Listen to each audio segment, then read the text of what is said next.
നമുക്കൊപ്പം ഡോക്ടർ ഹാരിസ് ചിറക്കൽ ചേരുന്നുണ്ട്. ഡോക്ടർ ഹാരിസ് ചിറക്കലിലേക്ക് പോകുന്നതിന് മുൻപ് ഒന്ന് രണ്ട് കാര്യങ്ങൾ ഞാൻ പ്രേക്ഷകരോട് പറയാം. ഒന്ന്, ഡോക്ടർ ഹാരിസ് ചിറക്കൽ ഏതെങ്കിലും ഒരു പാർട്ടിയുടെ പ്രതിനിധിയോ ഏതെങ്കിലും ഒരു രാഷ്ട്രീയ ഉദ്ദേശത്തോടു കൂടി എഴുതിയ ഫേസ്ബുക്ക് പോസ്റ്റ് ആയിരുന്നില്ല. നമ്പർ 2, ഡോക്ടർ ഹാരിസ് ചിറക്കൽ ഇതുവരെയും സർക്കാർ സർവീസിൽ വളരെ കൃത്യമായി കാര്യക്ഷമമായി പ്രവർത്തിച്ച് ഒരു പേരുദോഷവും കേൾപ്പിക്കാത്തൊരു ഡോക്ടറാണ്. ഡോക്ടർ 1 രൂപ പോലും കൈക്കൂലി വാങ്ങിയതായി ഒരിടത്തും നമ്മൾ റിപ്പോർട്ട് ചെയ്തിട്ടില്ല, ഒരിടത്തും നമുക്കറിയാനും സാധിച്ചിട്ടില്ല. ഡോക്ടർ നമുക്കൊപ്പം ചേരുകയാണ്. ഡോക്ടർ ഹാരിസ് ചിറക്കൽ, ഞാനിത് ആമുഖമായി പറഞ്ഞത് ചിലർക്കെങ്കിലും സംശയമുണ്ടാവാം, ഡോക്ടർ ഏതെങ്കിലും തരത്തിൽ രാഷ്ട്രീയ പ്രേരിതമായി ഉയർത്തുന്ന ഒരു ആരോപണമാണെന്ന്. പലതരത്തിലാണല്ലോ പ്രചരണങ്ങൾ നടക്കുക. നമസ്കാരം ഡോക്ടർ. ഈ ധൈര്യത്തിനൊരു സല്യൂട്ട്. കാരണം നമ്മൾ കഫീൽ ഖാൻ ഉത്തർപ്രദേശിൽ തുറന്നു പറയുമ്പോൾ അദ്ദേഹത്തിനെതിരെ ഭരണകൂടം പോരാട്ടം നടത്തുമ്പോൾ നമ്മൾ ഇവിടെ നിന്ന് അദ്ദേഹത്തിന് സല്യൂട്ട് കൊടുക്കും. പക്ഷേ സ്വന്തം നമ്മുടെ നാട്ടിലെ ഇത്തരം വീഴ്ചകൾ തുറന്നു കാണിക്കുമ്പോൾ ആക്രമിക്കുകയും ചെയ്യും. അതുകൊണ്ടാണ് നമ്മുടെ പിന്തുണയൊക്കെ ഡോക്ടറിനുണ്ട്. എനിക്ക് ചില കാര്യങ്ങൾ, ഡോക്ടർ പറഞ്ഞ കാര്യങ്ങൾ ഒന്നും ഞാനിനി ആവർത്തിക്കുന്നില്ല. പക്ഷേ ചില കാര്യങ്ങൾ പ്രേക്ഷകരുടെ സംശയം മാറ്റാൻ വേണ്ടി, ഡോക്ടർ ഇപ്പോൾ ഏത് സംഘടനയിലെ അംഗമാണ്? പ്രതിപക്ഷ സംഘടനയോ മറ്റേതെങ്കിലും രാഷ്ട്രീയ ഉദ്ദേശമോ താങ്കളുടെ ഈ ഫേസ്ബുക്ക് പോസ്റ്റിന് പിന്നിലുണ്ടോ?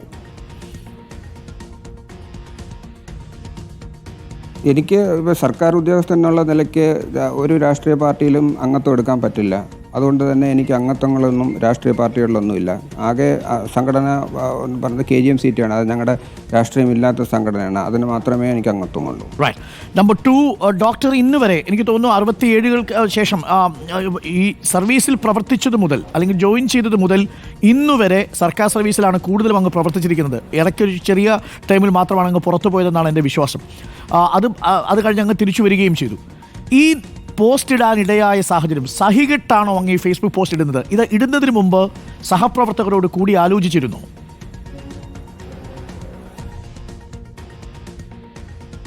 ഇത് ഞാൻ ഈ പോസ്റ്റ് ഇടുന്നതിനെ പറ്റി സഹപ്രവർത്തകരോടൊന്നും ആലോചിച്ചിട്ടില്ല. മാത്രമല്ല, ഞാൻ ഫേസ്ബുക്കിൽ പോസ്റ്റ് ഇടുന്നത് ഞാൻ പത്രവാർത്തകളും എല്ലാ മീഡിയയും തുടർച്ചയായിട്ട് ഫോളോ അപ്പ് ചെയ്യുന്ന ആളാണ്. 24 ചാനൽ, റിപ്പോർട്ടർ ചാനൽ, ഏഷ്യാനെറ്റ്, ഇതെല്ലാം തുടർച്ചയായിട്ട് രാത്രി വരെ ഞാൻ നിരന്തരം വീക്ഷിക്കുന്ന ആളാണ്. സോഷ്യൽ മീഡിയയിൽ വരുന്ന കമൻറ്റുകളും ഇതെല്ലാം നിരന്തരം നോക്കുന്ന ആളാണ്. നന്നായിട്ട് വായിക്കുന്ന ആളാണ്. പത്രങ്ങൾ 3 പത്രമെങ്കിലും ദിവസം വായിക്കുന്ന ആളാണ്. ഇതെല്ലാം നാട്ടിൽ നടക്കുന്ന എല്ലാ പ്രശ്നങ്ങളും ഞാൻ നിരന്തരം വീക്ഷിക്കുന്ന ആളാണ്. രാഷ്ട്രീയത്തിലെ ഉള്ള എല്ലാ കാര്യങ്ങളും, എല്ലാ രാഷ്ട്രീയ പാർട്ടികളുടെയും കാര്യങ്ങളും ഇതെല്ലാം ഞാൻ നിരീക്ഷിക്കുന്ന ആളാണ്. അത് സാറിനും തന്നെ മനസ്സിലാവും. ഞാൻ ഫേസ്ബുക്കിൽ പലപ്പോഴായിട്ടുള്ള പോസ്റ്റുകൾ അങ്ങനെ ഒരു പ്രത്യേക രാഷ്ട്രീയ ചായവോടുകൂടിയല്ല. ഈ ഓരോ തെറ്റുകൾ കാണുമ്പോൾ, പ്രശ്നങ്ങൾ കാണുമ്പോൾ, ഇത്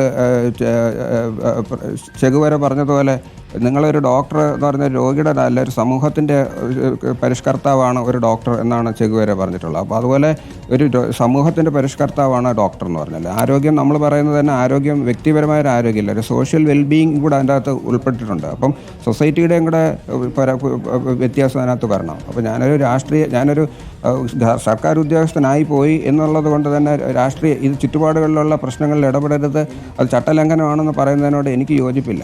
അത് തീർച്ചയായിട്ടും നമുക്ക് യോജിക്കാൻ കഴിയില്ല. മൂന്നാമത്തെ ഒരു പ്രധാനപ്പെട്ട കാര്യം, ഡോക്ടർ എപ്പോഴാണ് ഈ ഒരു രൂക്ഷമായ പ്രതിസന്ധി അഭിമുഖീകരിക്കേണ്ടി വരുന്നത്? ഞാൻ ഉദ്ദേശിച്ചത് ഏതു സമയം മുതലാണ്?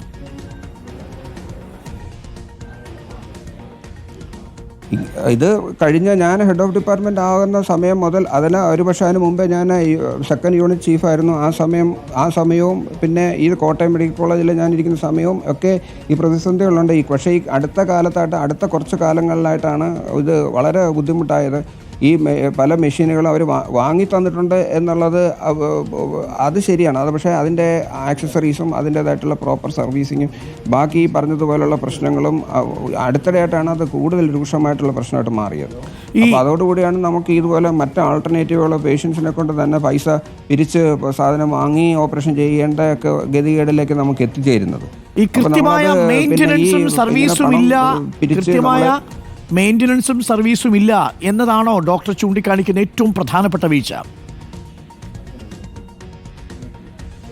അതെ, അത് തന്നെയാണ്. മാത്രമല്ല, നമുക്ക് ഇത് ഇതിൻ്റെ ഡിപ്പാർട്ട്മെൻറ്റ് മോഡേണൈസേഷന് വേണ്ടിയിട്ടുള്ള പുതിയ ഉപകരണങ്ങളുടെ അതിൻ്റെ അവൈലബിലിറ്റി ഇല്ലായ്മയും, അത് ആ കാലാകാലങ്ങളിൽ പുതിയ സംവിധാനങ്ങൾ, ഇപ്പോൾ ലാപ്രോസ്കോപ്പി ചെയ്യുന്നില്ല എന്നല്ല പറഞ്ഞത്, ലാപ്രോസ്കോപ്പി യൂറോളജി ചെയ്യുന്നില്ല എന്നാണ് ഞാൻ പറഞ്ഞത്. യൂറോളജി മറ്റ് ഡിപ്പാർട്ട്മെൻറ്റിൽ ലാപ്രോസ്കോപ്പി ഉണ്ട്, യൂറോളജിയിൽ ലാപ്രോസ്കോപ്പി ചെയ്യാത്തതിൻ്റെ ഒക്കെ പ്രശ്നങ്ങൾ, നമുക്ക് അതിൻ്റെ ഉപകരണം ഇല്ല. അതിൻ്റെ റിക്വസ്റ്റ് ഞാൻ കൊടുത്തിരുന്നതാണ്. അതിനകത്ത് ഒരു നടപടിയും ഉണ്ടായിട്ടില്ല. ഇപ്പോൾ ഉദാഹരണത്തിന് ഇപ്പോൾ ഈ യൂറോളജിയിലെ ലാപ്രോസ്കോപ്പിക്ക് വേണ്ടിയിട്ട് ഡോക്ടർ റിക്വസ്റ്റ് കൊടുത്തത് എത്ര കാലം മുമ്പാണ്? അത് എനിക്കൊന്ന് ഒരു 7-8 മാസമായി. അതിൻ്റെ കോപ്പി എൻ്റെ കയ്യിലുണ്ട്. ഞാനിപ്പോൾ ഹോസ്പിറ്റലിൽ അല്ലാത്തതുകൊണ്ട് എനിക്കറിയില്ല. ഹോസ്പിറ്റലിൻ്റെ രേഖകളെല്ലാം ഉണ്ട്. ഞാനത് കൊടുത്തതിൻ്റെ കോപ്പി. അതായത് ഡോക്ടർ കൊടുത്ത പല അപേക്ഷകളും റിക്വസ്റ്റുകളും 5-6 മാസം മുമ്പ് കൊടുത്തതാണല്ലേ? ഇത് ലാപ്രോസ്കോപ്പിയുടേതാണെങ്കിലും ശരി, മറ്റു ഉപകരണങ്ങളുടെ മെയിൻ്റനൻസുമായി ബന്ധപ്പെട്ടതാണെങ്കിലും ശരി, പ്രോബ് അടക്കമുള്ള അവശ്യ വസ്തുക്കളുടെ ലഭ്യതക്കുറവാണെങ്കിലും ശരി, ഇത് ചൂണ്ടിക്കാട്ടി ഡോക്ടർ അപേക്ഷ കൊടുക്കുകയും അത് കത്ത് കൊടുക്കുകയൊക്കെ ചെയ്തത് ഒരു 4-5 മാസമൊക്കെ ആയിട്ടുണ്ടോ? 4-5 മാസം മാത്രമല്ല, 4-5 മാസമല്ല, ഒരു വർഷം. ഒരു കഴിഞ്ഞ വർഷത്തെ ഏപ്രിൽ 1-ാം തീയതിയാണ് ഞാൻ ഹെഡ് ഓഫ് ഡിപ്പാർട്ട്മെൻറ്റ്. അതായത് 1 വർഷവും 2 മാസവും കഴിഞ്ഞു. ഞാൻ ആ ചാർജ് എടുത്ത അന്ന് തന്നെ ഞാൻ ഡിപ്പാർട്ട്മെൻറ്റ് മീറ്റിംഗ് വിളിച്ചു കൂട്ടി. ആ ഒരു ആഴ്ചക്കകത്ത് തന്നെ അടിയന്തര സ്വഭാവമുള്ള പല സാധനങ്ങളുടെയും പേര് ഇതുപോലെ റിക്വസ്റ്റുകൾ കൊടുത്താണ്. അതായത് 1 വർഷം മുമ്പുള്ള ഇതുപോലും നമ്മൾ കൊടുത്തിട്ടുണ്ട്. അതിൽ തന്നെ പരിഹാരമായിട്ടില്ല. അതിന് മാത്രമല്ല, നമ്മൾ കൊടുക്കുന്ന റിക്വസ്റ്റുകളിൽ എന്ത് നടപടിയെടുത്തെന്നോ അത് എവിടെയാണ് ഉള്ളതെന്നോ അതെന്ത് സംഭവിച്ചെന്നോ എന്നും നമ്മളെ അറിയിക്കാറില്ല. ഒരു ഹെഡ് ഓഫ് ഡിപ്പാർട്ട്മെൻറ്റിനെ അറിയിക്കാറില്ല. അതിനുള്ള യാതൊരു സംവിധാനവും ഇല്ല. നമ്മുടെ പലപ്പോഴും നമ്മൾ പിന്നീട് അവിടെ പോയി അന്വേഷിക്കുമ്പോൾ അങ്ങനെ ഒരു റിക്വസ്റ്റ് കിട്ടിയിട്ടില്ല. പേപ്പർ ഫയലുകളായിരുന്നു ഇതുവരെ ഉണ്ടായിരുന്നു. ഇപ്പോൾ അടുത്ത കഴിഞ്ഞ ആഴ്ച കൊണ്ട് ഈ ഫയലിംഗ് ആക്കിയെന്ന് പറയുന്നത് കേട്ടു.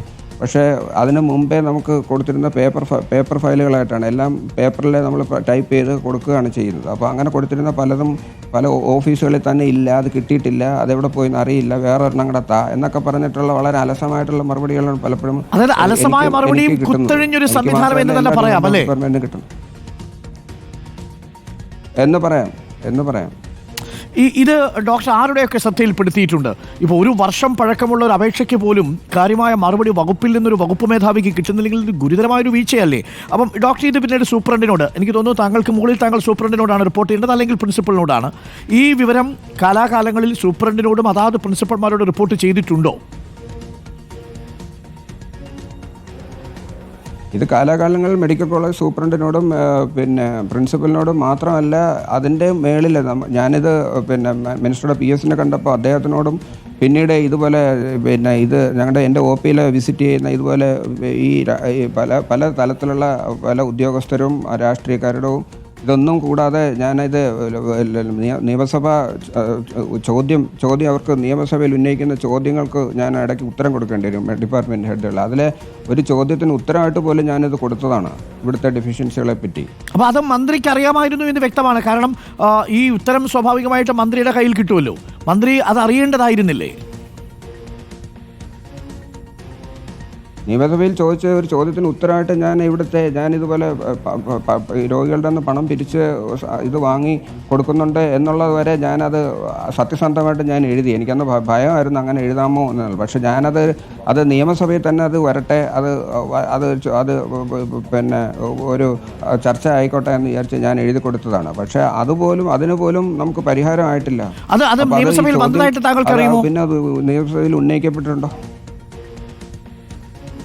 അതൊന്നും അറിയില്ല സാർ. അത് നമുക്ക് ഇതുപോലെ പിന്നെ അസംബ്ലി കൂടുന്ന സമയത്ത് ഇതുപോലെ ഇടയ്ക്കിടയ്ക്ക് ചോദ്യങ്ങൾ വരും. അപ്പോൾ നമുക്ക് അത് അന്ന് തന്നെ അതിൻ്റെ ഉത്തരം എഴുതി കൊടുക്കണമെന്ന് പറയും. ഞാനത് വെയിറ്റ് ചെയ്തിരുന്ന് രാത്രി വൈകുന്നേരം 5 മണി ആയാലും ഞാനത് അന്ന് അല്ലെങ്കിൽ അടുത്ത ദിവസം തന്നെ രാവിലെ അതിൻ്റെ ഉത്തരം എഴുതി കൊടുക്കണം. അപ്പം അതിലൊന്നും ഞാൻ വിട്ടുവീഴ്ച ചെയ്യാറില്ല. അത് അന്ന് തന്നെ ഞാൻ എഴുതി അതിൻ്റെ ഉത്തരം ഞാൻ അന്നേ കൊടുത്തിരുന്നതാണ്. അതിനകത്ത് ഇങ്ങനെ ഇതുപോലെ ഒരു ഉപകരണത്തിൻ്റെ പ്രശ്നങ്ങളെ പറ്റി ചോദിച്ചപ്പോൾ ഞാനത് കുറച്ച് വിശദമായിട്ട് ഞാൻ എഴുതി, മലയാളത്തിൽ തന്നെയാണ് അതിൻ്റെ ഉത്തരം എഴുതി കൊടുത്തത്. ഞാൻ ഇതുപോലെയുള്ള നമുക്ക് അനുവദനീയമല്ലാത്ത മാർഗങ്ങളിൽ കൂടെ പോലും നമ്മൾ ഉപകരണങ്ങൾ ആണ് നമ്മൾക്ക് സർജറി ചെയ്ത് കൊടുക്കുന്നത് എന്നുള്ളത് നിയമസഭയിൽ തന്നെ അറിയിക്കാം എന്ന് പറഞ്ഞിട്ട് ഞാൻ അത് എഴുതി കൊടുത്തിരുന്നു. ഇത് യൂറോളജി ഡിപ്പാർട്ട്മെൻറ്റിൽ മാത്രമുള്ളൊരു പ്രതിസന്ധിയാണോ ഡോക്ടർ ഹാരിസ്? ഇപ്പോൾ KGMCയുടെ ചില പ്രതികരണങ്ങൾ ഞങ്ങൾ കിട്ടി. അവർ പൂർണ്ണമായും താങ്കൾക്ക് പിന്തുണ നൽകുന്നുണ്ട്. നിലവിൽ മറ്റു വകുപ്പുകളിലും ഇതേ തരത്തിലുള്ള പ്രതിസന്ധികൾ, ഇതല്ലെങ്കിൽ മറ്റൊരു രീതിയിലുള്ള സർജറി മുടങ്ങുന്നതോ സർജറി നീട്ടിവെക്കേണ്ടതോ ആയ പ്രതിസന്ധികൾ ഉണ്ടാവാറുണ്ടോ? ഇത് ഞങ്ങൾ കൂട്ടമായിട്ടിരുന്ന് ചർച്ച ചെയ്യുമ്പോഴൊക്കെ പല ഡിപ്പാർട്ട്മെൻറ്റിൻ്റെ മേലധികാരികളെ ഇതേ തുല്യമായിട്ടുള്ള പരാതികൾ വെർബലായിട്ട് എന്നോട് പറഞ്ഞിട്ടുണ്ട്. ഇത് എനിക്ക് ഞങ്ങളുമായിട്ട് ബന്ധപ്പെട്ടിട്ടുള്ള പല ഡിപ്പാർട്ട്മെൻറ്റിലുണ്ട്. ചികിത്സയിലുണ്ട്, ഞങ്ങൾ ഒരുമിച്ചായിരിക്കും പലതിലും വരുന്നത്. അപ്പോൾ അവരുടെ അപ്പോഴുള്ള പ്രശ്നങ്ങളൊക്കെ ഞാൻ ശ്രദ്ധിച്ചിട്ടുണ്ട്. പലപ്പോഴും. പക്ഷെ അവരൊന്നും അത് തുറന്ന് അത് പറയുന്നില്ല. അത് പറയുന്നുണ്ടോ, അവർക്ക് കൊടുത്തിട്ടുണ്ടോ, ബാക്കി കാര്യങ്ങൾ എനിക്കറിയില്ല. കാരണം എൻ്റെ ഡിപ്പാർട്ട്മെൻറ്റിൻ്റെ കാര്യങ്ങളാണ് ഞാൻ ശ്രദ്ധിക്കുന്നത്, എൻ്റെ പ്രശ്നങ്ങൾ. ഈ നമ്മളുടെ ഡിപ്പാർട്ട്മെന്റിൽ ഇപ്പോൾ ഏറ്റവും ഒടുവിലൊരു എനിക്ക് തോന്നുന്നു ഒരു കോളേജ് വിദ്യാർത്ഥിയാണെന്ന് തോന്നുന്നു. അയാൾ ഡോക്ടറുടെ പോസ്റ്റിൽ വായിച്ചതാണ് ഈ സർജറി വേണ്ടിയിരുന്നതാണ്, പക്ഷേ ഈ പ്രോബ് ഇല്ലാത്തത് കാരണം അത് മാറ്റിവെക്കേണ്ടി വരുന്ന അവസ്ഥ ഉണ്ടാകുന്നു. ആ കുട്ടിക്ക് വേദനയൊക്കെ ഉണ്ടായിരുന്നു. ഇപ്പോഴും ആ കുട്ടിയുടെ സർജറി നടന്നിട്ടില്ലല്ലോ അല്ലേ? ഇല്ല, നടന്നിട്ടില്ല. അതാണ് നമ്മുടെ ഒരു ചർച്ചാ വിഷയവും. നമുക്കത് പിന്നെ അത് മാത്രമല്ല, അന്ന് തന്നെ നടന്നിക്കേണ്ട ഞങ്ങൾക്ക് 2 ടേബിളാണുള്ളത്. അപ്പം ഒരു മേജർ ടേബിളും ഒരു എൻഡോ ടേബിളുമാണുള്ളത്. മേജർ ടേബിളിൽ ഒരു പ്രധാനപ്പെട്ട ഓപ്പറേഷന് അതിലായിരുന്നു ഞാൻ നിന്നിരുന്നത്. അന്ന് ഞാൻ ഹെഡ് ഓഫ് ഡിപ്പാർട്ട്മെൻ്റ് ആണെങ്കിൽ പോലും ഞാൻ എല്ലാ ഓപ്പറേഷനും ഞാൻ കൂടെ കയറുകയും ചെയ്യുകയും അല്ലെങ്കിൽ മോണിറ്റർ ചെയ്തുകൊണ്ടിരിക്കുന്ന ആളാണ്.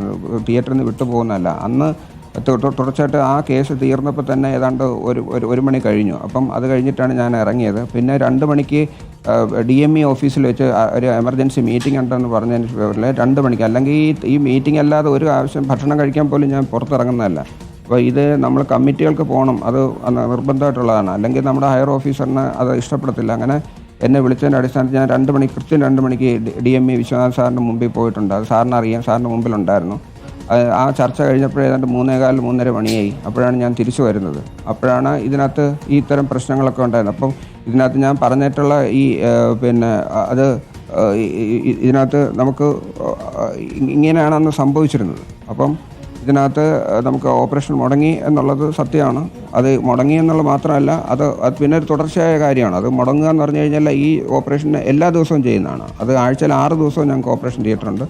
6 ദിവസം. ഇപ്പോൾ ഒരു ദിവസം മുടങ്ങിയെങ്കിൽ ആ തുടർച്ചയായിട്ട് അടുത്ത ദിവസം മുടങ്ങും, അതിൻ്റെ അടുത്ത ദിവസം മുടങ്ങും. പിന്നെ ഈ മുടങ്ങിയ ഓപ്പറേഷൻ എല്ലാം കൂടെ ഒരുമിച്ച് വരും.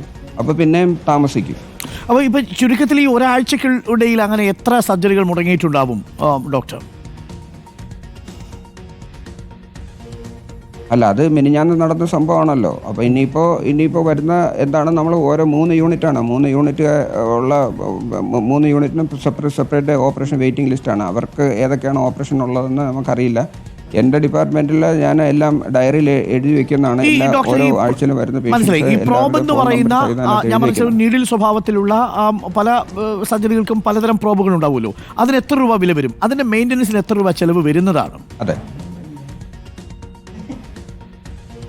ഈ പ്രോബ് നമുക്ക് ഏതാണ്ട് ഒരു ഉദ്ദേശം, നമ്മുടെ ഇവിടുത്തെ പേഷ്യൻ്റ് ടേൺ ഓവർ അനുസരിച്ച് ഉദ്ദേശം 1 മാസം വരെ അത് ലാസ്റ്റ് ചെയ്യത്തുള്ളൂ. അപ്പോൾ അത് കഴിയുമ്പോൾ അത് പൊട്ടിപ്പോവും, അത് ഒടിയും. ഇതിൻ്റെ ഇപ്പോഴത്തെ നിലവിലുള്ള കഴിഞ്ഞ പർച്ചേസ് വരെ അതിൻ്റെ വില 38,800 അങ്ങനെ എന്തോ ഒരു വിലയാണ്. അപ്പോൾ ഇതിൻ്റെ ഈ മെഷീൻ വരുന്ന കാലം മുതലേ ഇത് ആദ്യം എൻ്റെ ഓർമ്മ ശരിയാണെങ്കിൽ തുടക്കത്തിൽ ഈ മെഷീൻ ഏതാണ്ട് 16,000 രൂപ എന്തോ ആയിരുന്നു അതിൻ്റെ ഒരു പ്രോബിൻ്റെ വില. അത് ആ കാലാകാലങ്ങളിൽ അത് കൂടിക്കൊണ്ടേയിരിക്കും. കൂടി ഓരോ പർച്ചേസ് കഴിയുമ്പോഴും അത് അടുത്ത പർച്ചേസ് ആകുമ്പോൾ അവരത് വില കൂട്ടും. കാരണം ഇത് പുറമേ നിന്ന് വരുന്ന ഫോറിനിൽ നിന്ന് ഇമ്പോർട്ട് ചെയ്യുന്ന സാധനമാണ്. അപ്പോൾ അതിൻ്റെ ഈ റുപ്പിയുടെ വില പിന്നെ എന്തൊക്കെയോ അനുസരിച്ചിട്ട് അതിൻ്റെ വിലയ്ക്കും അങ്ങോട്ടും ഇങ്ങോട്ടും മാറ്റങ്ങളൊക്കെ വരും. പക്ഷെ അതൊന്നും എന്നെ സംബന്ധിച്ചോ അല്ലെങ്കിൽ രോഗികളെ സംബന്ധിച്ചോ അതൊരു പ്രശ്നമാവരുത്. അങ്ങനെ വില വ്യത്യാസം വരുന്നെങ്കിൽ അത് പരിഹരിക്കാനോ അത് എന്താണ് അതിൻ്റെ സൊല്യൂഷൻ കണ്ടുപിടിക്കേണ്ടതെന്നതൊക്കെ ഇതിൻ്റെ ബ്യൂറോക്രസിയിലുള്ളവർ, അഡ്മിനിസ്ട്രേഷനിലുള്ളവരുടെ ജോലിയാണ്. അത് അവർ കൃത്യമായിട്ട് ചെയ്യാം. ഇതിപ്പോൾ ഒരു മനുഷ്യൻ്റെ ജീവൻ അല്ലെങ്കിൽ അവരുടെ ശരീരത്തിൻ്റെ അസ്വസ്ഥതയുടെ ഭാഗമാണ്. അപ്പം ഇതുപോലുള്ള ചെറിയ സാമ്പത്തിക ചെറിയ വ്യത്യാസങ്ങളോ അല്ലെങ്കിൽ അതുപോലുള്ള ചെറിയ ക്ലറിക്കൽ പ്രശ്നങ്ങളോ ഒന്നും ഇതിനെ സ്പെസിഫിക്കായി ചോദിച്ചത്, ഒരു മാസം ഇത്തരത്തിലുള്ള എത്ര പ്രോബുകൾ വേണം യൂറോളജി ഡിപ്പാർട്ട്മെന്റിൽ മാത്രം? യൂറോളജിയിലെ ഈ ലിത്തോക്ലാസിന്റെ പ്രോബ് ഒരെണ്ണമാണ് നമുക്ക് 1 മാസത്തേക്ക് വേണ്ടുന്നത്. ഇപ്പം നമ്മുടെ കയ്യിൽ ഉള്ളത് ഈ മാസം ഇഷ്യൂ ചെയ്ത പ്രോബാണോ അതോ അല്ലെങ്കിൽ അത് സ്റ്റോക്ക് ഉണ്ടോ? എന്താണ് അവസ്ഥ? അല്ല, ഇതിന് മുമ്പും ഇതേപോലെ പ്രശ്നം വന്നിരുന്ന പ്രോബ് ഇതുപോലെ നമ്മൾ ഓർഡർ ചെയ്തിരുന്നു. പ്രോബ് കിട്ടിയില്ല. അപ്പോൾ പ്രോബ് തീരുന്ന കാര്യങ്ങൾ മുറയ്ക്ക് ഞാൻ അവരെ അറിയിക്കുന്നുണ്ട്. അത് അവസാനം ലാസ്റ്റ് പ്രോബും പൊട്ടിയപ്പോൾ അന്ന് ഞാൻ വളരെ അതിനെപ്പറ്റി രൂക്ഷമായിട്ട് പ്രശ്നങ്ങളുണ്ടാക്കുകയും അത് പിന്നെ അന്ന് ഈ HDS ഓഫീസിൽ ഉള്ള ക്ലർക്കിനെ ഒക്കെ വിളിച്ച് അവർ പിന്നെ അത് അന്ന് നോക്കി അവരത് പിന്നെ അന്ന് അതിൻ്റെ ഓർഡർ കൊടുത്തിരുന്നു എന്ന് പറഞ്ഞു. പിന്നെ അത് ഓർഡർ കണ്ടില്ല. പിന്നെ ആ ഓർഡർ അവർ അയച്ചു എന്ന് പറഞ്ഞു. അത് പിന്നെ എന്തോ ഈ ട്രിവാൻഡ്രം സർജിക്കൽസിലോ മറ്റോ ആണ് അത് സപ്ലൈ ചെയ്യാനുള്ളത്. അപ്പോൾ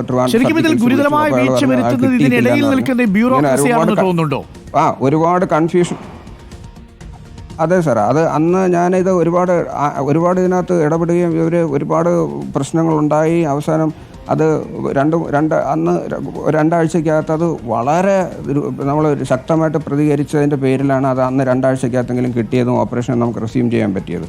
അപ്പോൾ ആ ഒരു പാസ്റ്റ് ഹിസ്റ്ററി ഉള്ളതാണ്, അങ്ങനത്തെ ഒരു പ്രശ്നം ഉള്ളതാണ്. ഇത് കിട്ടുമ്പോൾ നമ്മൾ ഇനി ഓർഡറായി അവർ പൈസ അടച്ചാൽ പോലും ഈ മെറ്റീരിയൽ പെട്ടെന്ന് കിട്ടണമെന്നില്ല. അവർക്ക് അത് അഡ്വാൻസ് ആയിട്ട് തന്നെ കൊടുത്ത് അവരെ വരുത്തി എടുക്കേണ്ടതാണ്. അപ്പോൾ ഇത് അറിയാമായിട്ട് പോലും ഇത്തവണയും ഇതേ കാര്യങ്ങൾ. അതെ, ഇത്തരം സാഹചര്യങ്ങൾ മനസ്സിലാക്കാൻ പറ്റാത്ത ഒരു ബ്യൂറോക്രാറ്റിക് വിഭാഗം ആരോഗ്യ വകുപ്പിലുണ്ട്.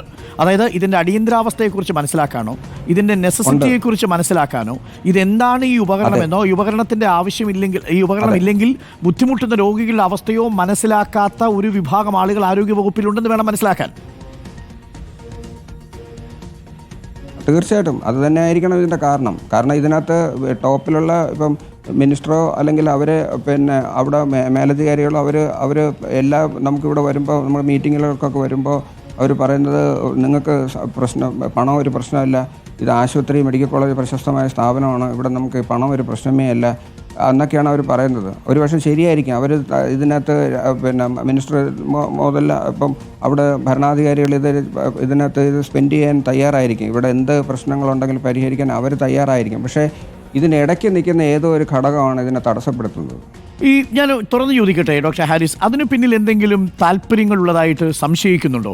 അതായത് ഇവിടെ സർജറി മുടങ്ങുമ്പോൾ സ്വാഭാവികമായും പുറത്തായിരിക്കുമല്ലോ മറ്റുള്ളവർക്ക് അതിൻ്റെ ഗുണം കിട്ടുക. നമുക്ക് പല വിഷയത്തിൽ ചിന്തിക്കേണ്ടി വരും സാർ. ഇതിനകത്ത് എന്താണ് ഇവർക്ക് പർപ്പസ്ഫുള്ളി ചെയ്യുന്നതാണോ, അതോ ഈ നമ്മുടെ സമൂഹത്തിലുള്ള പൊതുവെയുള്ള ചുവപ്പുനാടയാണോ, അതോ ഇനി വേറെ എന്തെങ്കിലും ഇതുപോലത്തെ പ്രത്യേകിച്ച് വെസ്റ്റഡ് ഇൻട്രസ്റ്റുകളുണ്ടോ, ഒന്നും അറിയില്ല എന്താണെന്നുള്ളത്. നമുക്ക് ഇതിനുള്ളിൽ ഒരു ലോബി ഉള്ളതായിട്ട് പണ്ടൊക്കെ നമ്മൾ സ്ഥിരം റിപ്പോർട്ട് ചെയ്യുമായിരുന്നു. ചില സാഹചര്യങ്ങളിൽ സ്കാനിങ് മെഷീൻ പ്രവർത്തിക്കുന്നില്ല, ചില സാഹചര്യങ്ങളിൽ ലാബ് മെഷീൻസ് പ്രവർത്തിക്കുന്നില്ല. ഇതൊക്കെ നമ്മൾ പലതവണ വാർത്ത ചെയ്തിട്ടുണ്ട്, നമ്മൾ മറ്റ് ചാനലുകളിലായിരുന്ന സമയത്തുമെല്ലാം. അപ്പോഴെല്ലാം ചില താല്പര്യക്കാരുണ്ടാവും. ചിലപ്പോൾ ഡോക്ടർമാരായിരിക്കും, അതല്ലെങ്കിൽ അവിടുത്തെ സംവിധാനം തന്നെയായിരിക്കും. ഇതൊക്കെ പലതവണയും നമ്മൾ പിടിക്കപ്പെട്ടിട്ടുണ്ട് പല ഡോക്ടർമാരുടെ കാര്യത്തിൽ. അങ്ങയുടെ പേരിൽ നാളിതേ വരെ അത്തരത്തിലുള്ള ഒരു കുറ്റവും ആരും ആരോപിച്ചിട്ടില്ലെന്ന് മാത്രമല്ല, തികച്ചും സത്യസന്ധമായിട്ടാണ് താങ്കൾ ഈ പണി ചെയ്തുകൊണ്ടിരിക്കുന്നത്. അതുകൊണ്ടാണ് ഞാൻ ചോദിച്ചത്, ഇങ്ങനെ ഏതെങ്കിലും തരത്തിലുള്ളൊരു ലോബിയിങ് ഈ വകുപ്പിലുണ്ടോ? അതിന് വ്യക്തമായ തെളിവൊന്നും കിട്ടിയിട്ടില്ല. അതിനേക്ക് മറുപടി പറയാൻ പറ്റില്ല. നമുക്ക് എല്ലാവർക്കും ഒരു ധാരണ ഉണ്ടാവുമല്ലോ. എന്തായാലും നമുക്ക് സാറ് ചോദിച്ച ഒരു ചോദ്യത്തിന് സാറിന് തന്നെ ഒരു ഉത്തരവുണ്ടല്ലോ, അത് എല്ലാവരുടെയും കയ്യിൽ കാണും. സംശയിക്കാവുന്നതാണ് എന്നതാണ് അത്, പക്ഷേ തെളിവില്ല.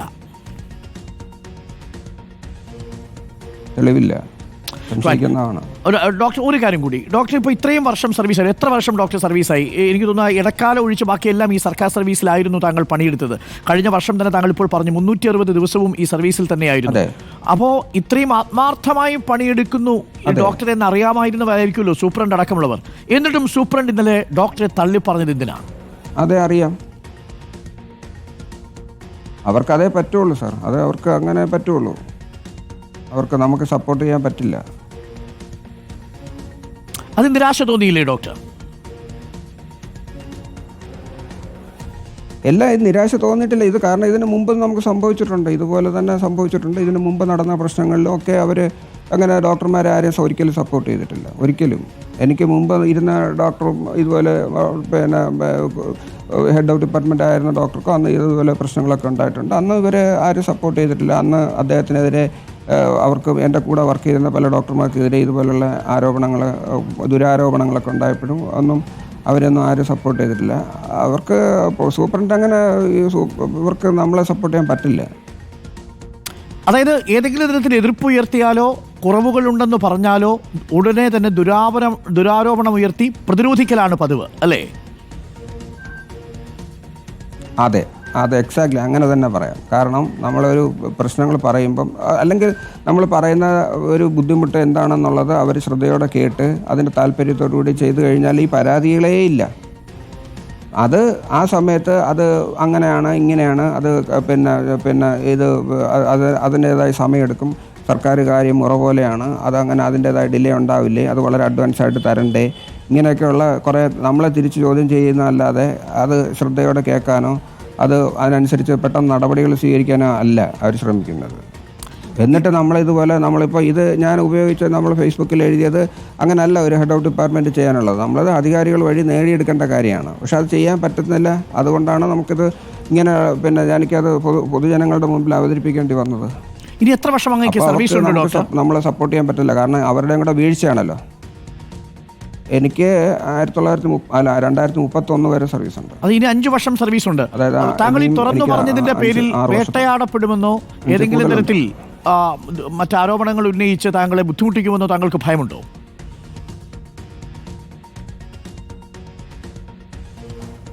ഭയം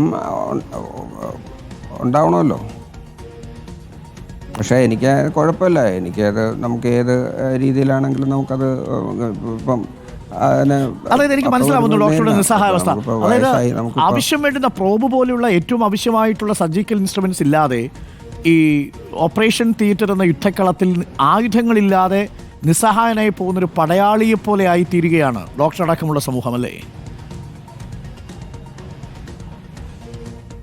പലപ്പോഴും അങ്ങനെയാണ് സാർ. നമ്മൾ ഈ പേഷ്യൻറ്റിനെ നമുക്ക് അതിന് എപ്പോഴും നമ്മുടെ ട്രീറ്റ്മെൻ്റ് എന്ന് പറയുന്നത് ഇപ്പോൾ അത് ഓരോ വർഷവും നമ്മൾ അത് ഗൈഡ് ലൈൻ അനുസരിച്ച് നമ്മൾ ചേഞ്ച് ചെയ്യും. ആ തെറ്റുകൾ കുറയ്ക്കാനും ഇതിൻ്റെ റിസൾട്ട് മെച്ചപ്പെടുത്താനും വേണ്ടി ഓരോ വർഷവും അത് മെച്ചപ്പെട്ട് വരികയാണ്. അത് അന്താരാഷ്ട്ര നിലവാരത്തിലുള്ള ഗൈഡ് ലൈൻ അനുസരിച്ചാണ് നമ്മൾ ഓപ്പറേഷനുകൾ ചെയ്യുന്നത്.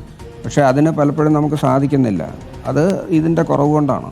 അപ്പോൾ അവർ നമ്മളിത് പറയും പണ്ട് നേരത്തെ വാങ്ങിച്ചു തന്നില്ലേ, നേരത്തെ 2 കോടി മുടക്കിയില്ലേ, നേരത്തെ അത്ര ചെയ്തില്ലേ, ഇങ്ങനെയൊക്കെയുള്ള ഈ പറഞ്ഞ ആർഗ്യുമെൻറ്റ് നേരത്തെ നമ്മളെ കൗണ്ടർ ചെയ്യുകയാണ് ചെയ്യുന്നത്. അല്ലാതെ ഇപ്പം നമുക്ക് ആവശ്യമുള്ള എന്താണ് സാധനം എന്ന് പറയുമ്പോൾ നിങ്ങൾക്ക് നേരത്തെ വാങ്ങിച്ചു തന്നിരുന്നില്ലേ, നേരത്തെ അത് ചെയ്തില്ലേ, ഇത്ര രൂപ മുടക്കിയില്ലേ എന്നൊക്കെ ചോദിക്കുന്നതിനകത്ത് ആ ഒരു ബാലിശമായിട്ടുള്ള ചോദ്യം അതാണ് എനിക്ക് തീരെ ഇഷ്ടപ്പെടാത്തത്.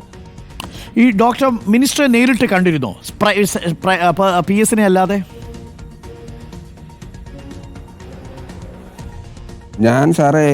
ഞാൻ എൻ്റെ ഈ കഴിഞ്ഞ ഒരു 10-20 വർഷത്തിനിടയ്ക്ക് ഞാൻ സെക്രട്ടേറിയറ്റിൽ പോയിട്ടേ ഇല്ല. ഞാൻ അങ്ങനെ പോയി അങ്ങനെ രാഷ്ട്രീയക്കാരെയോ അല്ലെങ്കിൽ മിനിസ്റ്റർമാരെയോ നേരിട്ട് കാണുന്ന സ്വഭാവമില്ല.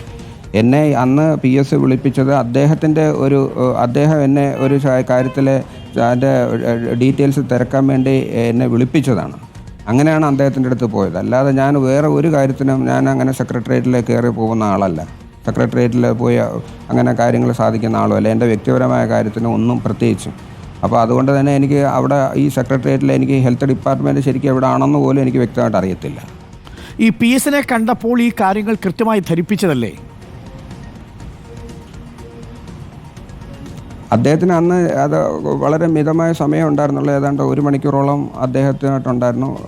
അന്നത്തെ പ്രിൻസിപ്പലാണ് എന്നെ വിളിച്ചുകൊണ്ട് പോയത്. അദ്ദേഹത്തിൻ്റെ ഒരു പരിചയത്തിലുള്ള ഒരു രോഗി വന്നപ്പോൾ ഞാനെന്തോ അവരെ വഴക്ക് പറഞ്ഞെന്നോ അവരായിട്ട് ശകാരിച്ചെന്നോ ഒക്കെ പറഞ്ഞിട്ടാണ് എന്നെ വിളിപ്പിച്ചത്. അപ്പോൾ അത് സത്യത്തിൽ അങ്ങനെയൊന്നും ആയിരുന്നില്ല സംഭവം. അത് പക്ഷേ അദ്ദേഹത്തിന് മനസ്സിലായി. ഞാനത് അവിടെ ചെന്ന് വിശദീകരിച്ച് കൊടുത്തു. പക്ഷേ അത് പെട്ടെന്ന് അതൊരു 10 മിനിറ്റിനകത്ത് ആ ചർച്ച തീർന്നു. അത് ആ രോഗി ഞാൻ ഓപ്പറേഷൻ ചെയ്ത് വളരെ സന്തോഷമായിട്ട് പോവുകയും ചെയ്തു. ഒരു പ്രശ്നം ഉണ്ടായിരുന്നില്ല.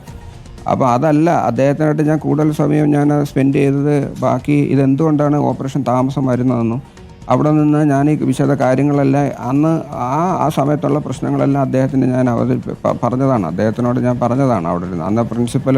അന്ന് ലിന്നറ്റ് മാഡം ആണ് പ്രിൻസിപ്പൽ. മാഡത്തിൻ്റെ പ്രസൻസിലാണ് ഇതെല്ലാം മാഡം സാറിൻ്റെ അടുത്ത് പറഞ്ഞത്. സാറത് വളരെ താല്പര്യത്തോടുകൂടി കേട്ടു എന്നുള്ളതാണ്. സാർ ഇങ്ങനെ ചോദ്യം ചെയ്യാനാണ് വിളിച്ചതെങ്കിലും അപ്പോൾ സാർ അവസാനം പറഞ്ഞു, ഇല്ല ഡോക്ടറെ, എനിക്ക് കാര്യങ്ങളൊക്കെ മനസ്സിലായി, അവിടുത്തെ ബുദ്ധിമുട്ടുകളൊക്കെ എനിക്കറിയാം, ഡോക്ടർ സിൻസിയറായിട്ടാണ് വർക്ക് ചെയ്യുന്നത്, അപ്പം ഡോക്ടർ ഇപ്പോൾ പറഞ്ഞ കാര്യങ്ങളെല്ലാം ഞാൻ ശ്രദ്ധിച്ചു, ഇത് ഇത്രയും ഉപകരണങ്ങളില്ല എന്നുള്ളത്. അപ്പോൾ അവിടെ വെച്ച് തന്നെ എന്താണ് ESWയിൽ എന്താണ് വരാത്തതെന്നൊക്കെ ചോദിച്ചിട്ട് നേരെ അവിടെ വെച്ച് തന്നെ അദ്ദേഹം സൂപ്രണ്ട് സുനിലിനെ നേരിട്ട് വിളിച്ചിട്ട്, എന്താ സുനിൽ, ഇത് എന്താണ് താമസം വരുന്നത്, അത് പെട്ടെന്ന് ചെയ്തു കൊടുക്കണ്ടേ, നമ്മുടെ പ്രശസ്തമായ സ്ഥാപനമല്ലേ, തലസ്ഥാനത്തുള്ള മെഡിക്കൽ കോളേജല്ലേ, നമ്മുടെ രോഗികളും കൂടെ അവിടെ പോകേണ്ടതല്ലേ എന്നൊക്കെ ഇതേ വാചകങ്ങൾ ഇതുപോലെ തന്നെയാണ് അദ്ദേഹം പറഞ്ഞത്. ഞാനിത് കൂട്ടിച്ചേർത്തതൊന്നുമല്ല, ഇതേ വാചകങ്ങളാണ് അദ്ദേഹം അന്ന് പുള്ളിയോട് പറഞ്ഞത്. അപ്പം ഇതുപോലെ അദ്ദേഹം അന്ന് താല്പര്യത്തോട് സമയം എനിക്ക് കൃത്യമായിട്ട് ഓർക്കുന്നില്ല സാർ. അത് എനിക്ക് ഞാനത് ഒരു ഉദ്ദേശം 8 മാസം 9 മാസത്തിന് മുമ്പ് തന്നെ ആരോഗ്യവകുപ്പ് മന്ത്രിയുടെ പേഴ്സണൽ സെക്രട്ടറിയുടെ ശ്രദ്ധയിൽപ്പെടുത്തുകയും ഇത് സൂപ്രണ്ടിനെ വിളിച്ചറിയിക്കുകയും ചെയ്തിരുന്നതാണ്. പക്ഷേ അത് ഗൗരവത്തിലെടുത്തില്ല. ആണ്. ഗൗരവത്തിൽ എടുത്തിട്ടില്ല എന്നാണ് പറയുന്നത്. കാരണം അതൊന്നും ആ പ്രശ്നങ്ങളൊന്നും പരിഹൃതമായിട്ടില്ല. അപ്പോൾ അത് പ്രശ്നത്തിൽ അതിനകത്ത് പിന്നെയും ആ പ്രശ്നങ്ങൾ അന്ന് ഞാൻ എന്തൊക്കെ പ്രശ്നങ്ങൾ പറഞ്ഞിരുന്നുവോ ആ പ്രശ്നങ്ങളെല്ലാം ഇന്നും നിലനിൽക്കുന്നുണ്ട്. ഡോക്ടർ, ഇതിൻ്റെ പേരിൽ ഏതെങ്കിലും നടപടി നേരിടേണ്ടി വരുമെന്ന് ഇപ്പോൾ കരുതുന്നുണ്ടോ ഡോക്ടർ? അല്ലാതെ തീർച്ചയായിട്ടും നടപടികൾ ഉണ്ടാവുമല്ലോ. ഇത് ഞാൻ ഒരുപാട് നിയമങ്ങൾ ലംഘിക്കുന്നുണ്ടെന്നുള്ളത് എനിക്കറിയാം. ഞാൻ ഫേസ്ബുക്കിൽ പോസ്റ്റ് ഇടുന്നതും ഇതുപോലെ മീഡിയയെ അഭിമുഖീകരിക്കുന്നതൊന്നും സുപ്പീരിയർ ഓഫീസറുടെ അനുവാദത്തോടുകൂടിയല്ല. അപ്പോൾ അത് തീർച്ചയായിട്ടും നടപടികളുണ്ടാവും. പക്ഷേ ഇത് മറ്റു വഴികളില്ലാത്തത് കൊണ്ട് അങ്ങനെ ചെയ്യുന്നു. അങ്ങേക്ക് പിന്തുണയുമായി KGMCT അടക്കമുള്ള സംഘടനയുമുണ്ട്, ഡോക്ടർമാരുമുണ്ട്. അത് പരമാർത്ഥമാണ്. മറ്റെല്ലാ മാർഗങ്ങളും അടഞ്ഞപ്പോഴാണ് ഞാൻ ഇത് മാർഗം സ്വീകരിച്ചത്. മറ്റെല്ലാ മാർഗങ്ങളും അടഞ്ഞപ്പോൾ ഡോക്ടർ ഫേസ്ബുക്കിൽ പോസ്റ്റിൽ പറയുന്നുണ്ട് നാളിതുവരെ. സാറ് ഞാൻ നേരത്തെ പറഞ്ഞല്ലോ എല്ലാ കാര്യങ്ങളും. അതെ, പറഞ്ഞോളൂ. അല്ല, ഞാനിപ്പോൾ സാറിനോട് പറഞ്ഞല്ലോ, ഞാൻ തുറന്ന് പറഞ്ഞാണല്ലോ. ഞാൻ അധികാരികളെ അറിയിക്കാനുള്ള എത്രയോ പേരെ അറിയിച്ചു എന്ന് പറഞ്ഞല്ലോ. അല്ലാതെ ഞാനിത് ആരെങ്കിലും കുറ്റപ്പെടുത്താനോ അല്ലെങ്കിൽ ആരെങ്കിലും ഇകഴ്ത്തി കാണിക്കാനോ അല്ലെങ്കിൽ രാഷ്ട്രീയപരമായിട്ടോ ആരെ അറിയിക്കാതെ ഒരു പൊടുന്നനെ വന്നിട്ടുള്ള ഒരു റെസ്പോൺസ് അല്ലല്ലോ ഇത്. കാലാകാലങ്ങളിൽ അറിയിച്ചിട്ടുണ്ടെന്നുള്ളത് ഞാനിപ്പം പൊതുജന സമക്ഷം ഞാൻ തുറന്നു പറയുകയല്ലേ. അല്ലെങ്കിൽ ഞാനിത് പറഞ്ഞില്ല എന്ന് ഇവരാരെങ്കിലും പറയട്ടെ, ഞാൻ അറിയിച്ചിട്ടില്ല എന്ന്. ഈ രോഗികളോട് പറയുന്ന സമയത്ത് ഒരു വിഷമം ഉണ്ടാവാറില്ലേ? പലപ്പോഴും നെഞ്ചു പിടഞ്ഞുകൊണ്ടായിരിക്കുമല്ലോ അവരോട് പറയുക, നിസ്സഹായനായി പോവുക. അവർ വേദനയോട് കൂടി ആയിരിക്കുമല്ലോ പോവുക, പ്രത്യേകിച്ച് വൃക്കരോഗമൊക്കെ ഉണ്ടാവുമ്പോൾ.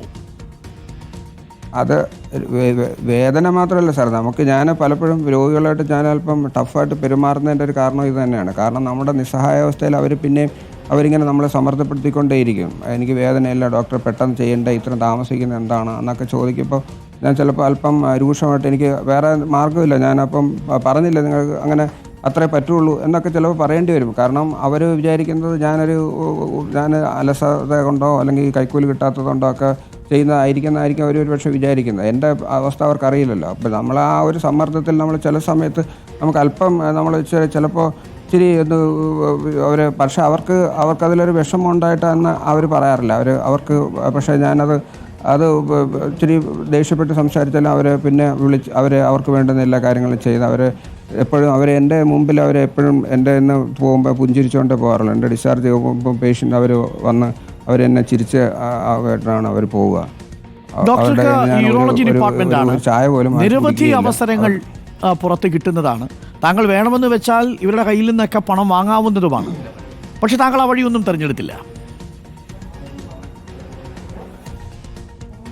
ഒന്നുമില്ല, ഒരിക്കലുമില്ല. ഞാൻ പാസ്സാകുന്ന സമയത്ത് ഇത്ര യൂറോളജിസ്റ്റൊന്നും ഇല്ല. ഞാൻ 2002 MCG കഴിഞ്ഞ സമയത്ത് അന്ന് ഞാൻ സർവീസിലിരിക്കുമ്പോഴാണ് ഇത് ചെയ്തത്. അപ്പോൾ അന്നേ യൂറോളജി ഡോക്ടർമാർക്ക് നല്ല ഇതുണ്ട്. അതിനു മുമ്പ് ഞാൻ MS ജനറൽ സർജറി അത് കഴിഞ്ഞ 97-ലാണ്. അന്ന് ജനറൽ സർജറിക്കാർക്ക് നല്ല അവസരങ്ങളുണ്ട്. ഇതൊക്കെ ഉണ്ട്, അവസരങ്ങളെല്ലാം ഉണ്ട്. എന്നോടൊപ്പം ഉണ്ടായിരുന്ന ഭൂരിപക്ഷം 90% ഡോക്ടർമാരും ഇന്ന് പുറം രാജ്യങ്ങളിലും മറ്റേ സ്വകാര്യ ആശുപത്രികളിലൊക്കെയാണ്. ഞങ്ങളെപ്പോലെ കുറച്ച് പേരേ ഉള്ളൂ. സർവീസിൽ നിന്ന് ഒരുപാട് പേര് അന്നുണ്ടായിരുന്ന ഒരുപാട് ധാരാളം പേര് പിന്നെ സർവീസിൽ ഇരുന്നിട്ട് തന്നെ സർവീസ് കളഞ്ഞിട്ട് പോയിട്ടുണ്ട്. ഇപ്പോഴും അത് സർവീസിൽ നിന്നുള്ള കൊഴിഞ്ഞു പോക്കുണ്ടായിക്കൊണ്ടേയിരിക്കുകയാണ്. മാത്രമല്ല കഴിഞ്ഞ പ്രാവശ്യം ഇത്തവണത്തെ യൂറോളജി PSC എക്സാമിനേഷന് ഒരു ഇൻ്റർവ്യൂ ബോർഡ് അംഗം ഞാൻ തന്നെ ആയിരുന്നു. ഞാൻ PSC ഇൻ്റർവ്യൂ ചെയ്ത് 9 കാൻഡിഡേറ്റിൽ ആകെ ഒരു കാൻഡിഡേറ്റാണ് PSC ജോയിൻ ചെയ്തത്. ആ ലിസ്റ്റ് അതോടെ തീരുന്നു. ബാക്കി 8 പേരും അത് ഡിക്ലൈൻ ചെയ്ത് പോവുകയാണ് ചെയ്തത്. ഇതിന് തൊട്ട് മുമ്പ് നടന്ന PSC ലിസ്റ്റിനകത്ത് ജോയിൻ ചെയ്ത 1-2 പേരുണ്ടായിരുന്നു. അവർ പിന്നീട് സാവധാനം സർവീസ് വിട്ടുപോവുകയാണ് ചെയ്തത്. അപ്പോൾ സർവീസിൽ ഇപ്പോൾ ആളില്ല. ഈ സർവീസിൽ പുതിയ തലമുറ ജോയിൻ ചെയ്യുന്നതുമില്ല. അപ്പോൾ അവർക്ക് ഇത്തരം പ്രശ്നങ്ങളൊക്കെ നിൽക്കുന്നതാണ്. പലരും ഇതിനേക്കാളും സമ്മർദ്ദങ്ങളും സാഹചര്യങ്ങളും അല്ലാത്ത സ്വകാര്യ ആശുപത്രികളിൽ വരെ പലരും പോയി ജോലി ചെയ്യുന്നു. നമ്മൾ മടുക്കുന്ന ഒരു സാഹചര്യം ഉണ്ടായിട്ടുണ്ടോ? അതിൽ പലതവണ പറഞ്ഞ് കേൾക്കുന്നില്ല, നിസ്സഹായമായി നിൽക്കുന്നു, ഒരു മടുപ്പ് വരികയാണ്. ഇത് എന്താ ചെയ്യേണ്ടതെന്നറിയാത്തൊരവസ്ഥ. അത് സാറ് തന്നെ നോക്കിയാൽ മനസ്സിലാവും. ഈ അടുത്ത കാലത്ത് പല ഡോക്ടർമാരും ഈ സർവീസ് ഉപേക്ഷിച്ച് സ്വകാര്യ ആശുപത്രികളിലേക്ക് പോയ പരസ്യം സാറ് തന്നെ കണ്ടിട്ടുണ്ടാവും. അത് ഈ കഴിഞ്ഞ ആഴ്ചയിൽ അത് സംഭവിച്ചിരുന്ന ഒരു ഡോക്ടർ സർവീസിൽ നിന്ന് വിട്ടുപോയ കാര്യങ്ങളൊക്കെ പരസ്യങ്ങളിലൊക്കെ കണ്ടിരുന്നു. അപ്പം ഞാനത് ആളുടെ പേര് പറയുന്നില്ല. അപ്പോൾ സർവീസിൽ നിന്നുള്ള പൊഴിഞ്ഞു പോക്ക് ധാരാളം ഉണ്ട്. അത് വളരെ പ്രധാനപ്പെട്ട കാര്യമാണ്. ഡോക്ടറുടെ ഈ വെളിപ്പെടുത്തലിൽ ഇപ്പോൾ വരുന്നൊരു വാർത്തയുണ്ട്, ഞാൻ ഡോക്ടറെ അറിയിക്കാം. വെളിപ്പെടുത്തലിൽ ആരോഗ്യവകുപ്പുടെ ഒരു അന്വേഷണം പ്രഖ്യാപിക്കും, പ്രത്യേക സമിതിയെ നിശ്ചയിച്ചേക്കും എന്നാണ് അറിയുന്നത്. അധികൃതർക്ക് വീഴ്ച പറ്റിയിട്ടുണ്ടോ എന്നാണ് പരിശോധിക്കുക. അങ്ങ് ഏതെങ്കിലും വിധത്തിൽ ലംഘിച്ചിട്ടുണ്ടോ എന്നുള്ളതല്ല, പകരം അങ്ങയുടെ വെളിപ്പെടുത്തലിൽ അധികാരികൾക്ക് വീഴ്ച സംഭവിച്ചിട്ടുണ്ടോ എന്ന് അന്വേഷിക്കാൻ ഇപ്പോൾ തീരുമാനിച്ചിട്ടുണ്ട് എന്നാണ് അറിയിക്കുന്നത്. അപ്പോൾ താങ്കളുടെ വെളിപ്പെടുത്തൽ ആ അർത്ഥത്തിൽ ഒരു അന്വേഷണത്തിലേക്ക് വഴിതെളിച്ചിട്ടുണ്ടെങ്കിൽ താങ്കൾക്ക് സന്തോഷമുണ്ടാവില്ലേ?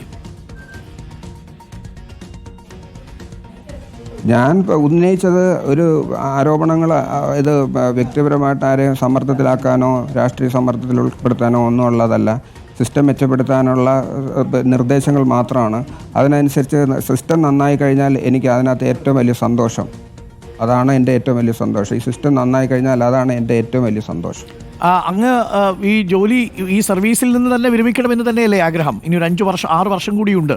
ഇത്രയും വർഷം അങ്ങ് ഇതിനോടൊപ്പം ഉണ്ടായിരുന്നു.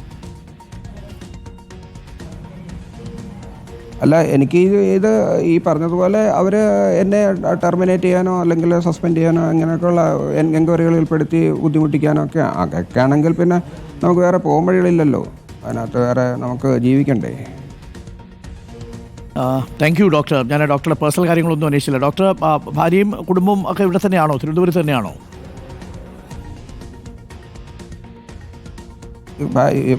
ഭാര്യ ഇവിടെ പൂന്തറ പിന്നെ ഗവൺമെൻറ് ഹോസ്പിറ്റലിലെ ചാർജ് മെഡിക്കൽ ഓഫീസറാണ്.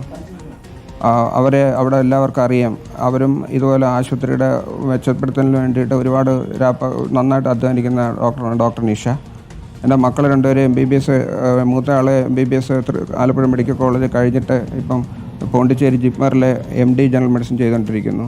അദ്ദേഹമൊക്കെ ഞാൻ അവരോട് പറഞ്ഞിരിക്കുന്നത്, നിങ്ങൾ ഒരു കാരണവശാലും പ്രൈവറ്റിൽ പോകരുത്. ഗവൺമെൻറ് ജനങ്ങൾക്ക് നിങ്ങളുടെ സേവനം ആവശ്യമുണ്ട്. പുതിയ തലമുറ വരണം. നീ മക്കളും ഇതുപോലെ ഗവൺമെൻറ് ഹോസ്പിറ്റലുകളിൽ എവിടെയെങ്കിലും എന്തൊക്കെ സമ്മർദ്ദങ്ങളായാലും അതിനകത്ത് നോക്കണം. കാരണം ഇതിനകത്ത് ഈ സിസ്റ്റം നിലനിന്ന് പോകണം എന്നൊക്കെയാണ് അഡ്വൈസ് കൊടുത്തിട്ടുണ്ട്. രണ്ടാമത്തെ മകൻ ഇവിടെ ഗോകുലം മെഡിക്കൽ കോളേജിൽ MBBS ചെയ്തുകൊണ്ടിരിക്കുകയാണ്. ഈ ഡോക്ടർ ഹാരിസ്, താങ്കൾക്ക് വേണ്ടിവന്നാൽ ഒരു 8-9 ലക്ഷം രൂപയൊക്കെ മാസശമ്പളം കിട്ടുന്ന ജോലി കിട്ടുമായിരുന്നു. താങ്കളുടെ ജീവിതവും അതിൻ്റെ നിലവാരവും ഒക്കെ കുറച്ചുകൂടി മെച്ചപ്പെട്ടിരിക്കുമായിരുന്നു. ഇപ്പോഴുള്ള ഈ വീടോ സംവിധാനമോ ഒന്നും താങ്കൾക്ക് ഇതിനേക്കാളും അപ്പുറം ബെൻസോ മെഴ്സിഡസോ ഒക്കെ ആയിട്ട് താങ്കളുടെ സഹപ്രവർത്തകരൊക്കെ പോകുന്നത് കാണുന്നില്ലേ?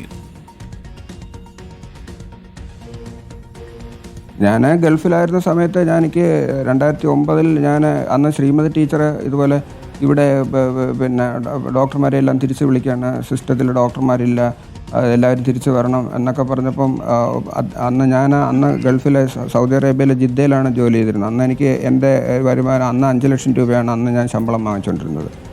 അന്നത്തെ ശമ്പളം അത് കളഞ്ഞിട്ട് ഞാൻ തൃശ്ശൂർ മെഡിക്കൽ കോളേജിൽ 30,000 രൂപയ്ക്കാണ് ശമ്പളത്തിന് വന്ന് ജോലി ചെയ്തത്. അതിലെല്ലാം ഉണ്ട് ഡോക്ടർ. ഇതൊക്കെ ഒരുപക്ഷെ അധികാരികൾ കാണും. പക്ഷേ ഇപ്പോൾ വരുന്നൊരു കാര്യം, അങ്ങ് അച്ചടക്ക ലംഘനം നടത്തിയിട്ടുണ്ട് എന്നുള്ളൊരു പ്രാഥമിക വിലയിരുത്തലുണ്ടെന്നാണ് മനസ്സിലാക്കുന്നത്. അതിൻ്റെ പേരിൽ ഒരുപക്ഷെ ഒരു മെമ്മോ ഒക്കെ താങ്കൾക്ക് കിട്ടിയേക്കാം. മെമ്മോയിലോ മറ്റോ കിട്ടിയാൽ താങ്കൾ അതിന് മറുപടി കൊടുത്ത് അത് അവസാനിപ്പിക്കും. സസ്പെൻഷൻ നടപടികളിലേക്ക് പോയാൽ താങ്കൾ എങ്ങനെയായിരിക്കും പ്രതികരിക്കുക? അല്ല, സർക്കാർ ഗവൺമെൻറ്റിൻ്റെ അവർക്ക് നിയമങ്ങളുണ്ടല്ലോ. ആ നിയമം നടപ്പിലാക്കുക എന്നുള്ളത് അവരുടെ ഉത്തരവാദിത്വം കൂടെയാണ്. അപ്പോൾ അവരത് ചെയ്യേണ്ടി വരും. അത് ചെയ്യും. അപ്പോൾ അത് നോക്കാം. നമുക്കതിൻ്റെ അകത്ത് ഇല്ല, അത് ഭയന്നിട്ട് കാര്യമില്ല. അതെന്തായാലും നമുക്ക് നേരിടേണ്ടി വരുമല്ലോ. അത് നമ്മുടെ കോൺസിക്വൻസസ് ഒക്കെ നമ്മൾ മനസ്സിലാക്കിക്കൊണ്ട് തന്നെയാണല്ലോ ഇതിന് നമ്മൾ ഡോക്ടർ ഈ തുറന്നു പറഞ്ഞത് മുഴുവൻ ആളുകൾ കേട്ടിട്ടുണ്ട്. ഇന്നേ വരെ 1 രൂപയുടെ കൈക്കൂലി പണം വാങ്ങാത്ത ഒരു ലാബ് സെൻ്ററിൻ്റെയും ഇവരൊക്കെ ഒരുപാട് പേര് വന്ന് സ്വാധീനമൊക്കെ ചെലുത്താൻ വരില്ലേ ഡോക്ടർ പല ഘട്ടങ്ങളിലും? അതെപ്പോഴും ഉണ്ട്. നമ്മൾ എല്ലാ ദിവസവും അവർ വരുമല്ലോ, എപ്പോഴും അവർ വരും. അവർ ഇതുപോലെ നമുക്ക് പുറമേ ഇൻവെസ്റ്റിഗേഷൻ വിടണം. ഇവിടെ സാർ അന്വേഷിച്ചാൽ മനസ്സിലാവും. ഞാൻ ഒരു രോഗിയെ പോലും വരെ ഈ തിരുവനന്തപുരം മെഡിക്കൽ കോളേജ് ഞാൻ നോക്കുന്ന ഒരു രോഗിയെ പോലും പുറമേ ഉള്ള സ്കാൻ സെൻറ്ററിലേക്ക് ഞാൻ വിട്ടിട്ടില്ല. ഇവിടെ ചെയ്യാത്ത ഏതെങ്കിലും സ്കാൻ ഉണ്ടെങ്കിൽ മാത്രം അവർ പോയി അറിയാതെ അങ്ങനെ എന്തെങ്കിലും പോയി ചെയ്യുന്നതേ ഉള്ളൂ. ഒരു രോഗിയെ പോലും ഞാൻ മെഡിക്കൽ കോളേജിലെ റേഡിയോളജി ഡിപ്പാർട്ട്മെൻറ്റിലെയോ അല്ലെങ്കിൽ SIT ഹിന്ദു ലാബിലെയോ അല്ലാതെ ഒരൊറ്റ ലാബിലും അത് പറ്റുന്നില്ല എന്നുണ്ടെങ്കിൽ ഇവിടെ RCCയിലോ അങ്ങനെയുള്ള ഗവൺമെൻറ് സ്ഥാപനങ്ങളിലല്ലാതെ ഒരു സ്ഥാപനങ്ങളിലും ഒരു സ്കാനിങ് പോലും പുറത്ത് ചെയ്യിക്കാറില്ല. ഒരു ടെസ്റ്റുകൾ ഒരു യൂറിൻ ടെസ്റ്റ് പോലും അവർ പുറത്തോട്ട് ചെയ്തിട്ട് വന്നാൽ ഞാനൊരു വഴക്ക് പറയുകയാണ് ചെയ്തത്. നിങ്ങൾ എന്താണ് ഇവിടെ ചെയ്യാത്തതെന്നാണ് ഞാൻ ചോദിക്കുന്നത്. അങ്ങനെ എനിക്ക് ഒരു പക്ഷേ ഇതൊക്കെ ഞാൻ പുറത്ത് വിടാന്നുണ്ടെങ്കിൽ എനിക്ക് പുറത്തുനിന്ന് കമ്മീഷനൊക്കെ വാങ്ങിച്ചു കഴിഞ്ഞാൽ ഒരു മാസം എനിക്ക് ഒരു 10-20 ലക്ഷം രൂപയെങ്കിലും എനിക്ക് ഒരു മാസം ഉണ്ടാക്കാൻ പറ്റും. ഡോക്ടർ, അത് വളരെ പ്രധാനപ്പെട്ട ഒരു കാര്യം കൂടിയാണ്. എന്നിട്ടാണ് ഡോക്ടർക്ക് ഈ ആയുധം കിട്ടാത്ത നിസ്സഹായനായി നിൽക്കേണ്ടി വരുന്ന അവസ്ഥയുണ്ടാകുന്നത്. ഡോക്ടർ, ഇത് തുറന്നു പറഞ്ഞതിൻ്റെ പേരിൽ ഈ പറയുന്നത് പോലെ ഈ ദുരാരോപണങ്ങളോ താങ്കൾക്കെതിരെ ഒരു വിജിലൻസ് അന്വേഷണമോ ഒക്കെ വരാനുള്ള സാധ്യത താങ്കൾ കാണുന്നുണ്ടോ? വിജിലൻസ് അന്വേഷണത്തിന് ഞാൻ തെറ്റുകളൊന്നും ചെയ്തില്ലല്ലോ സാർ. വിജിലൻസ് അന്വേഷണം ഇല്ല. പിന്നെ നമ്മൾ ഇതുപോലെ പിന്നെ പെരുമാറ്റച്ചട്ടം ലംഘിച്ചതിനോ അല്ലെന്നുണ്ടെങ്കിൽ ഇതുപോലെ സോഷ്യൽ മീഡിയയിൽ പോസ്റ്റ് ഇടുന്നതിനോ അല്ലെങ്കിൽ ഇതിനു മുമ്പ് ഞാൻ ഇങ്ങനെ പിന്നെ കോൺട്രവേഴ്ഷ്യലായിട്ടുള്ള വിഷയങ്ങളിൽ ഞാൻ അഭിപ്രായങ്ങൾ രേഖപ്പെടുത്തിയിട്ടുണ്ട്. അപ്പം അത് അങ്ങനെയൊക്കെയുള്ള കാര്യങ്ങളൊക്കെ വേണമെങ്കിൽ എടുത്ത് വിഷയങ്ങളാക്കാൻ പറ്റും. തീർച്ചയായിട്ടും ഡോക്ടർ, അതിൽ ആ നിലപാടുകളിലൊന്നും വെള്ളം ചേർക്കരുത്. ഡോക്ടർ പറഞ്ഞിരിക്കുന്നത് എന്താണെന്ന് കേരളത്തിന് മനസ്സിലായിട്ടുണ്ട്. ഡോക്ടർ പറഞ്ഞ സാഹചര്യം മനസ്സിലായിട്ടുണ്ട്. ഓപ്പറേഷൻ തിയേറ്റർ പോലൊരു യുദ്ധക്കളത്തിൽ ആയുധമില്ലാതെ നിസ്സഹായനായി പോകുന്നൊരു പടയാളിയാകുമ്പോൾ എത്ര കാലം ഇത് കണ്ടിരിക്കും എന്നുള്ളതാണ് ചോദ്യം. എനിക്ക് തോന്നുന്നു ഡോക്ടറെ ഇതിനെ പ്രേരിപ്പിച്ചത് ആ കോളേജ് വിദ്യാർത്ഥിക്ക് ചികിത്സ കൊടുക്കാൻ പറ്റാതെ, ശസ്ത്രക്രിയ കൊടുക്കാൻ പറ്റാതെ അയാളെ വേദനയോടെ തിരിച്ചുവിടേണ്ടി വരുന്നൊരു സാഹചര്യത്തിലാണല്ലേ? അത് മാത്രമല്ല, നമുക്ക് ഒരാളിന് മാത്രമല്ല സാർ, അത് തീർച്ചയായിട്ടും നമ്മുടെ മുമ്പിൽ വരുന്ന എല്ലാ രോഗികൾക്കും അവർക്ക് നീതി കൊടുക്കാൻ പറ്റാതെ വരുമ്പോൾ എനിക്കത് വിഷമം തോന്നാറുണ്ട്. ഓരോ രോഗിയും വരുന്ന എത്ര ബുദ്ധിമുട്ടിയിട്ടാണ് ഞാൻ രോഗികൾ വരുമ്പോൾ ഒ പിയിലെ സാധാരണ ഗവൺമെൻറ് ഹോസ്പിറ്റൽ പോലെയല്ല, അവർക്ക് എൻ്റെ ക്യാബിനിൽ വേറെ ആരും കയറത്തില്ല. ഞാൻ രോഗിയും എൻ്റെ കൂട്ടിരിപ്പുകാരും മാത്രമേ ഉള്ളൂ. ഒരു രോഗിയായിട്ട് ഞാൻ കുറഞ്ഞത് 15 മിനിറ്റെങ്കിലും സംസാരിക്കും. വരുമ്പോൾ കുടുംബ വിഷയങ്ങൾ ചർച്ച ചെയ്യും, അവരുടെ ചുറ്റുപാടുകൾ, ജോലി, അവരുടെ സാമ്പത്തിക പ്രശ്നങ്ങൾ, ഇതെല്ലാം ഞാൻ ചർച്ച ചെയ്യാറുണ്ട്, എല്ലാം മനസ്സിലാക്കും. അപ്പോൾ എനിക്ക് പലപ്പോഴും അതിൻ്റെ വളരെ ബുദ്ധിമുട്ട്, അവരുടെ അനുഭവിക്കുന്ന വേദനകൾ പലപ്പോഴും എനിക്ക് മനസ്സിലാവും. എത്രമാത്രം സാമ്പത്തിക അവർ സ്വന്തം ഓട്ടോറിക്ഷ പണയപ്പെടുത്തിയെന്നും ഇങ്ങനെയൊക്കെയുള്ള ഒരുപാട് കാര്യങ്ങൾ അവർ പറയും. ഇങ്ങനെ അവരുടെ കഥകൾ പലപ്പോഴും പറയും. പലരും എൻ്റെ മുമ്പിൽ ഇരുന്ന് കരയും.